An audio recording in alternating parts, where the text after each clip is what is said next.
Per Sardegna Motor News, Emiliano Corrias, direttore di gara della sesta prova di campionato regionale qui a Siniscola oggi. Emiliano, le tue impressioni su questa manifestazione odierna? Allora, oggi è stata una manifestazione molto interessante per il Motoclub di Siniscola, si girava la sesta prova del campionato sardo con una presenza di piloti molto interessante, con 64 iscritti per le categorie MX1 e MX2, over 40 e 125 junior, e quindi 20 tra classe 85 e 65. Parliamo di minicross questi ultimi. Minicross. Le manche sono state regolari. Sì, le manche sono state tutte quante abbastanza regolari, c'è stato qualche piccolo ritardo dal programma dovuto a due cadute, uno per la classe 80 durante le prove qualificate e uno di Michael Lecis che finalmente non c'è niente, sì, e l'altro con una spalla leggermente in disuso, quella di Perseo.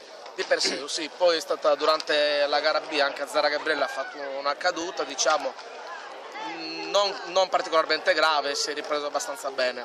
Emiliano, la pista quanto è lunga? Allora, più o meno. La pista attualmente è lunga 1 km e 650 metri, è stata dall'anno scorso accorciata, diciamo. E di che categoria è omologata? Terza categoria. Adesso, terza categoria, sì. Comunque con la gara odierna si vede già un qualcosa sull'andamento del campionato.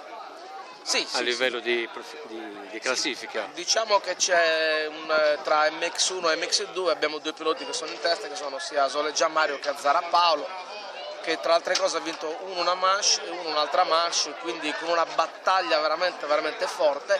Cioè dire che c'è il ritorno di piloti che fino a 10 anni fa ci ritrovavamo sul podio in battaglia e ci ritroviamo ancora oggi in battaglia, tipo Danilo Forde, Fabio Giua, altri che sta riprendendo molto Fabio bene. Giua, che stanno riprendendo tutti. Questa è una bella cosa da vedersi, perché comunque il fatto che piloti che hanno oltre 30 anni o anche 35 anni, come Silverio Fresi che è ritornato a fare le sue corse, e vengono e dicono ancora la loro, quindi l'entusiasmo per questo sport ce l'hanno ancora.